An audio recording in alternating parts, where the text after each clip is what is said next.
Today we've got a great nuclear revenge story of getting a teacher fired. We'll get to that in a bit, but first, I orchestrated my best friend's husband walking on her and her lover. He divorced and left her nothing. The first time I met her was at a party that my boss had organized for his wife's 40th birthday. It was an exquisite birthday party at a beautiful hotel. I had never been to one of those, even though I had dreamed for years of going to one. When my friend advised me to take up a job at the hotel, I was reluctant to do so, but it paid off eventually because I got to meet her. When we eventually became friends, we would call each other M-Girl. We both had the same name, and for years, I rehearsed what it would be like when I eventually walked up to her, stretched out my hand for a handshake, and told her that we both had the same unique M name. I grew up watching her on the TV and seeing her face and that of her family's on the local newspaper. Her dad was a popular human rights lawyer, one of those people who took a lot of pro bono cases but somehow was rich.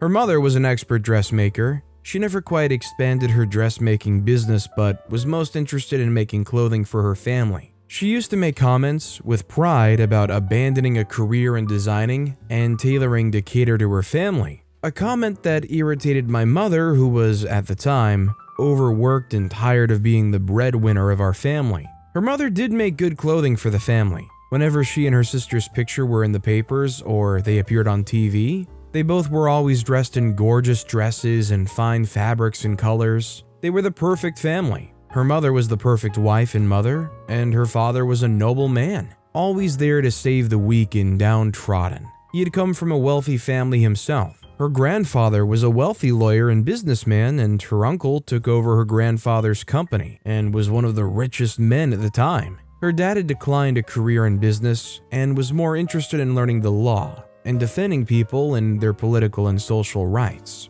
Growing up, I hated myself for not being as rich as she was. My parents should have been rich too. I wish I came from money. My mom ran a small store in our neighborhood, one that my dad almost ran to the ground on 4 different occasions. When my mom was not around, he would walk into the store, pick out his stuff for his 21-year-old mistress, and, of course, he would not pay for it. He was plain irresponsible, and my mom kept making excuses for him. She refused to let the bum go, even when my siblings and I were already done with him, and begged her to kick him out. He stole from everyone, even his children. Our tiny piggy banks were never safe with him in the house. Eventually, my mom asked him to leave. I was 16 at the time, and I heaved a heavy sigh of relief and felt like a heavy weight I didn't even know was there on my shoulder had been lifted. "Pack your bags and leave," my mother had said quietly one day. She had returned from work and saw him kissing a young woman right on the front porch. She drove away and said nothing to them. My dad thought it was business as usual and was unbothered. He simply went back in and continued with his day. That evening, my mom came in smelling of cigarettes and alcohol, and she told him to leave. I was happy for her, but it was too late.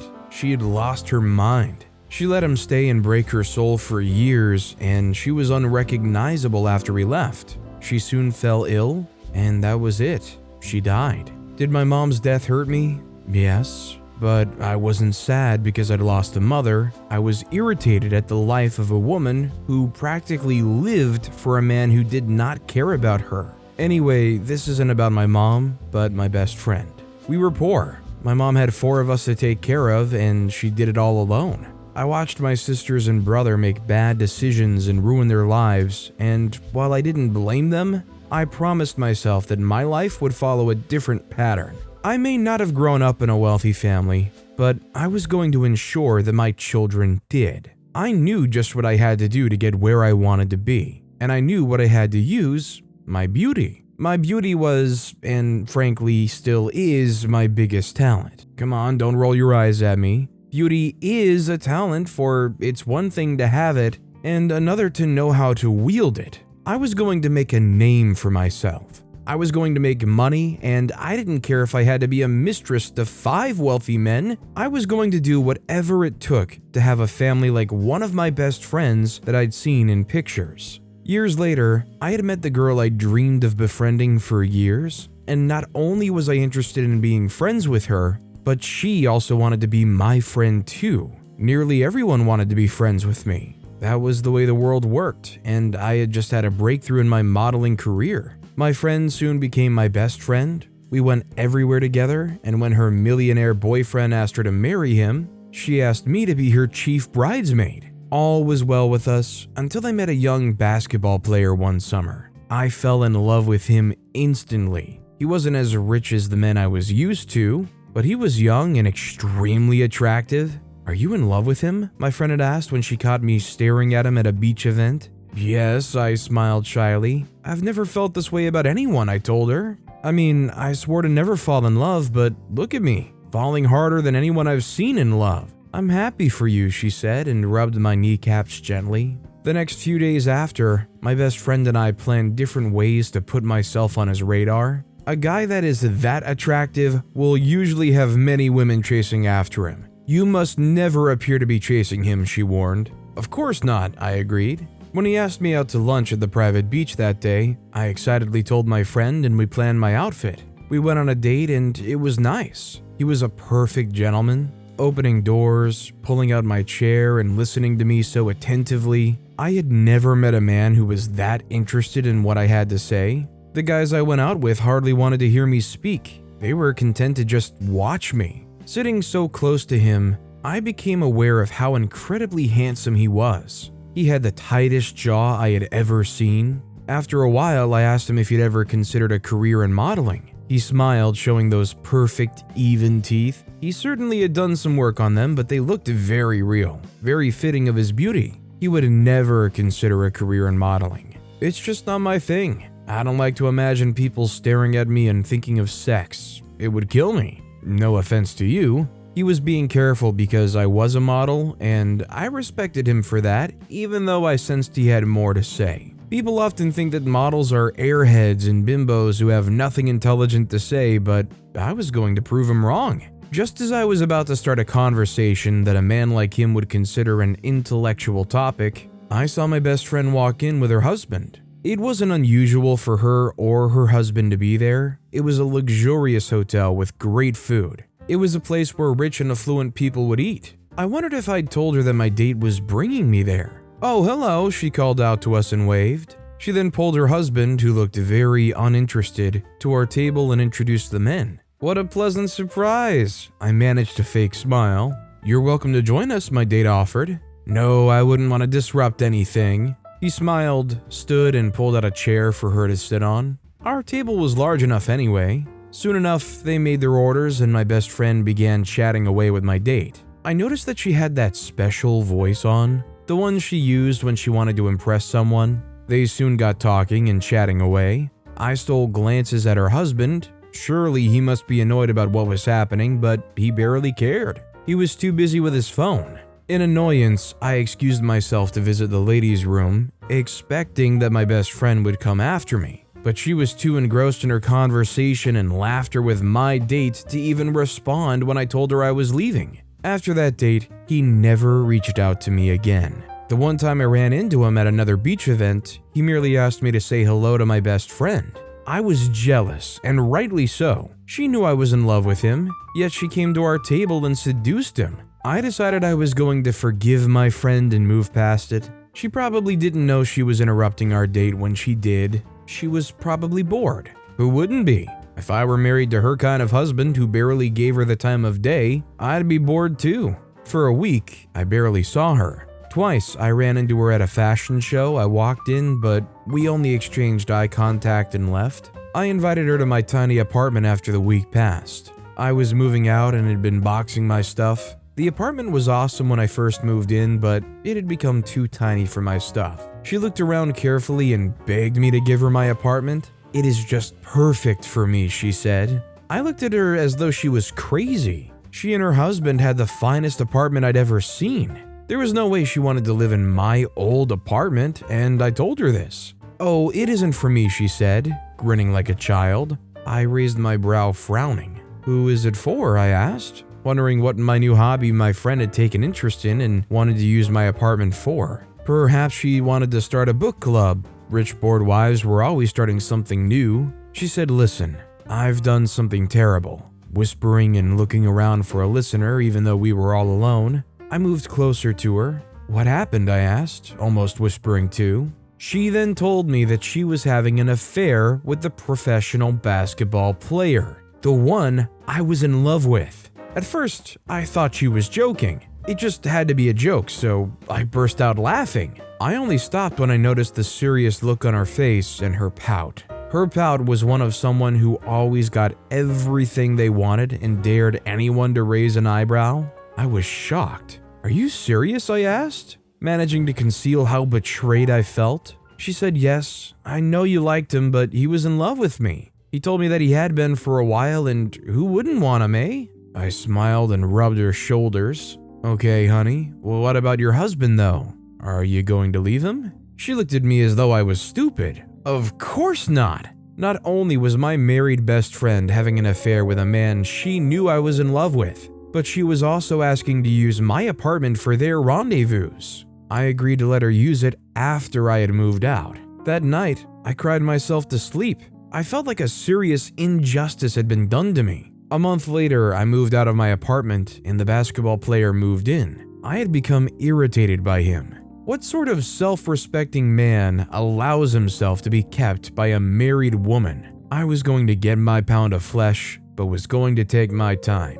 The perfect time to strike came up when I heard that my best friend's husband was looking for an apartment for her. Just as I thought she had grown bored and was now looking to start a book club, her husband intended to give her an apartment for that purpose. He asked me for help while making me promise not to mention it to her. My older sister worked in real estate, so I introduced them. I then told her about my plan to make sure that he walked in on his wife and her lover. I handed her the spare key I had in my apartment. The plan was simple. I would take note of a time when my best friend would be in the apartment with her lover. Then my sister would take her husband there to see the house. He would then run into his wife and her lover. I called my friend one Thursday afternoon and asked to have lunch together. "I'm afraid I can't. I'm engaged in some extracurricular activities," she said, laughing. I was repulsed by her lack of shame. I called my sister. It was time to get stuff done. Just as we both planned, her husband had walked in on her nearly naked, cuddling her lover. He had gotten so violent that my sister had to run out. Before long, he divorced her and left her with nothing. Interestingly, she found out she was pregnant at the early stages of the divorce. But her husband told everyone who cared to listen that the child was not his. Her parents were very embarrassed about what had happened and had pulled strings to minimize the attention her actions got, but word still got out. Her pristine character was soiled forever. I just gotta say that OP's, I'm assuming, ex-friend is either not the brightest or had the most confidence that OP would be a ride or die friend if they were willing to go to OP and tell them in private, "Hey, actually I'm hooking up with the person you said you were really into."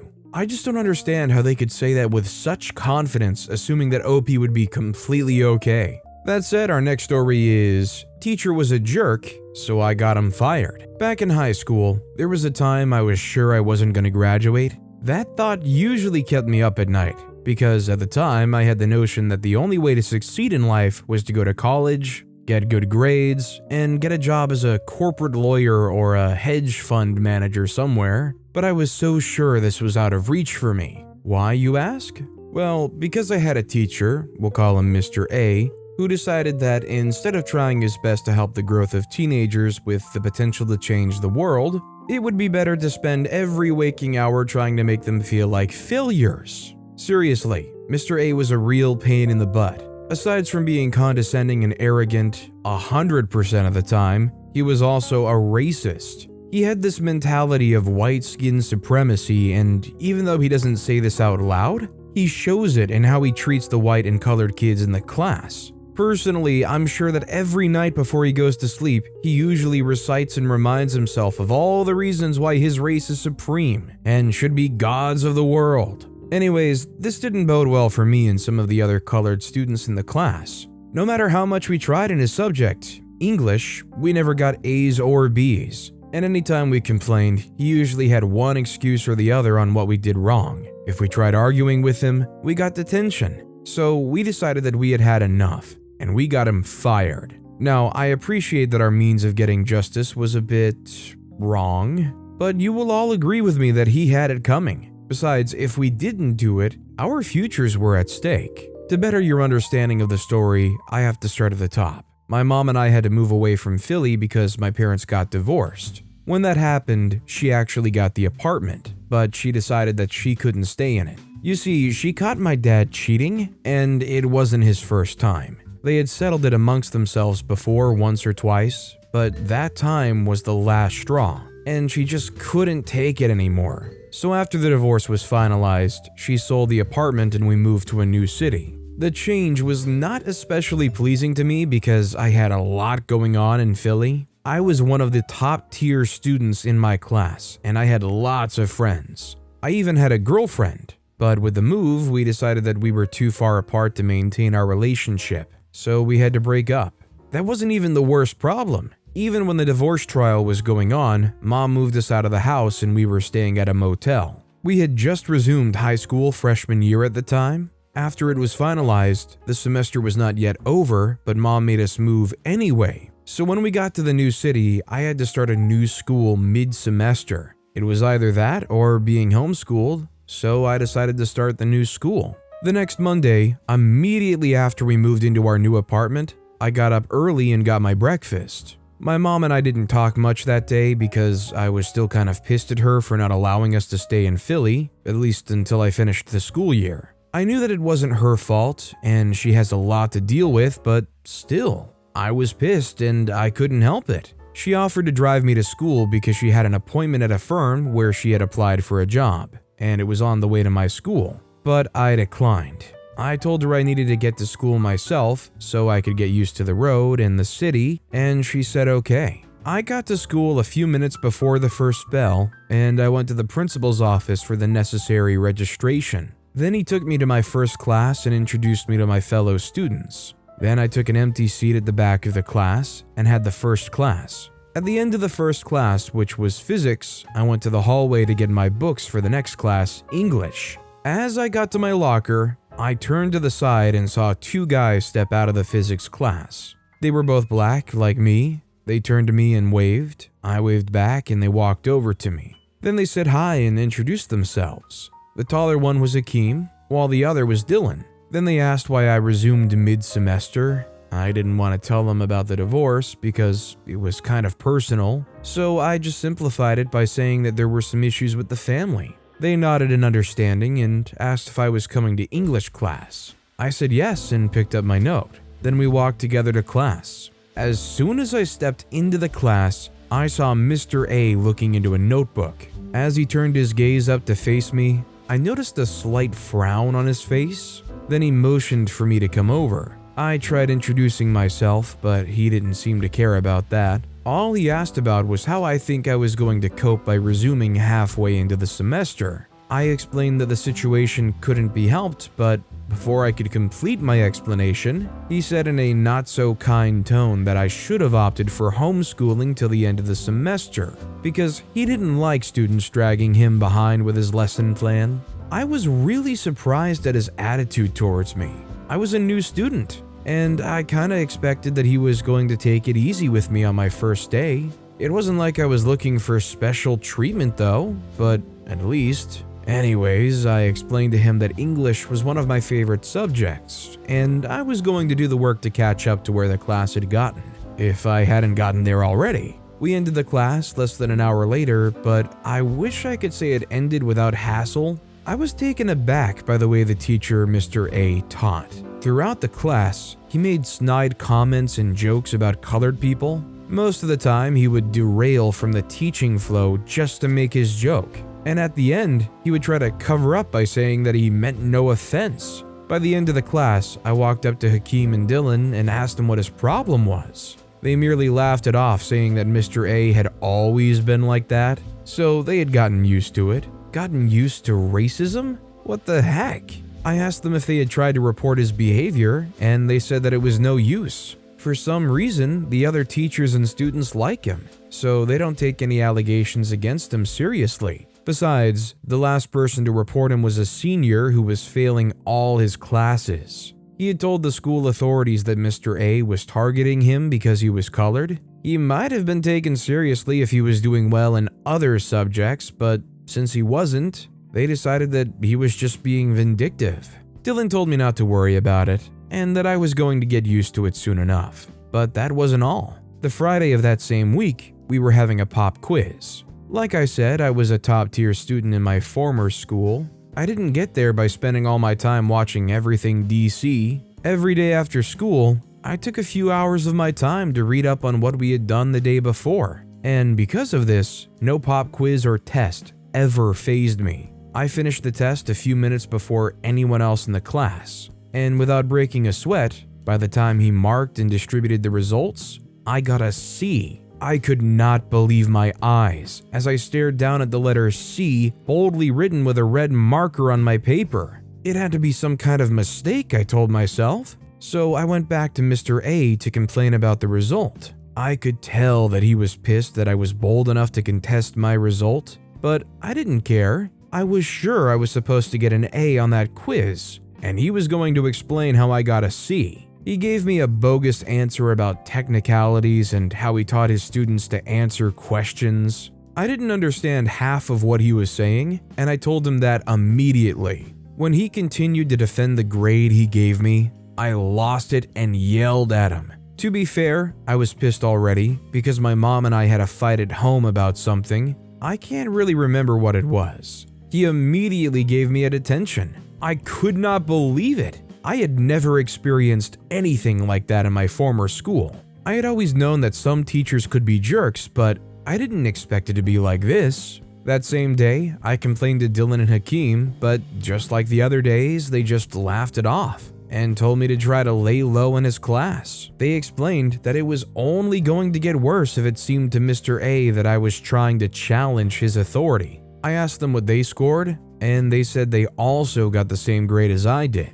It was obvious that we were being targeted because of none other than the color of our skin. But to be sure, I approached some other white students in my class and asked them how they did on the test. Most of them scored higher than I did. I wanted to report the issue to my mom, but she had her problems, and I didn't want her worrying about me, so I decided that I was going to let it slide and see if there was going to be any change. We had one more test before the exams, and I got another C in that one. Then after the exams, when the results came in, I was shocked to find out that I didn't even stay on a C, but I dropped down to a D. I was so bitter about this that I contemplated going to the principal myself to report Mr. A, but my friends told me not to because he wouldn't do anything about it. Besides, Mr. A could always blame the fact that I resumed mid-semester and couldn't catch up with the rest of the class. By the end of the day, I decided that I was going back to Philly. I just couldn't keep failing in English class because the teacher didn't like me. It didn't make any sense. My dad still lived in Philly, and even though at that point he knew I hated him, he was still going to let me stay in his place. I don't think it needs saying, but I wasn't thinking straight. When I got home, I realized that if I decided that I wanted to go back to my dad's, I was going to leave my mom's heart broken. And even though we had our differences, I wasn't going to do that to her. Instead, I was going to tackle my problem head on. I had the whole summer holiday to think about it. It was obvious that if I wanted to go through the legal procedures, I had to make a really strong case against Mr. A. And even if I did that, there was still a chance that the school authorities were going to rule against me. So I knew that the only way to get the justice I and many others deserved was to take the low road. A few days after we resumed for sophomore year, I had the plan all mapped out. All I needed was help from my friends. I rode my bike to the basketball court a few blocks away from my apartment. That was where Hakeem and Dylan spent most of their weekends, because they were on the basketball team. As expected, I met them there and I told them my plan. They wanted no part of it at first, but I explained that all I needed from them was to help me get some supplies. By supplies, I meant a bottle of gin.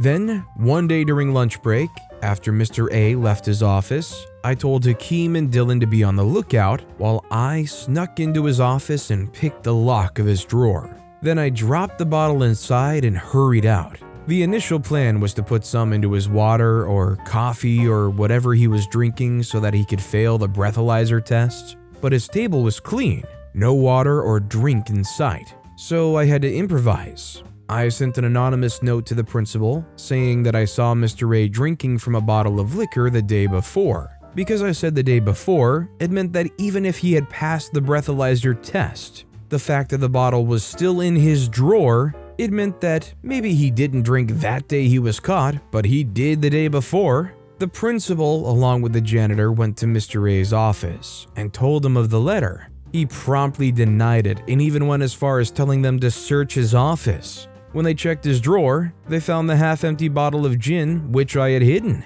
I wasn't close to the office at the time, of course. I didn't want to arouse any suspicion in myself. Instead, Dylan stayed close to watch the event unfold. Mr. A was summoned to the principal's office, and after a few minutes, he went back to his office to grab his things. It was later announced that day that he had been indefinitely suspended, and we were going to be having a substitute teacher in the meantime. Once again, I wasn't proud of how I got rid of Mr. A, but all is well that ends well. In an event like this, where you know a teacher is so biased and racist, and you manage to find a way to get them booted, would it be so hard to hold back from just dunking on them with that knowledge? Sending them some kind of see you later message or something? Or is them just being gone good enough as it is and satisfying enough? I'd like to know what you guys think, but with that being said, that's all the time we have for today. Now, if you want to hear another absolutely crazy revenge story,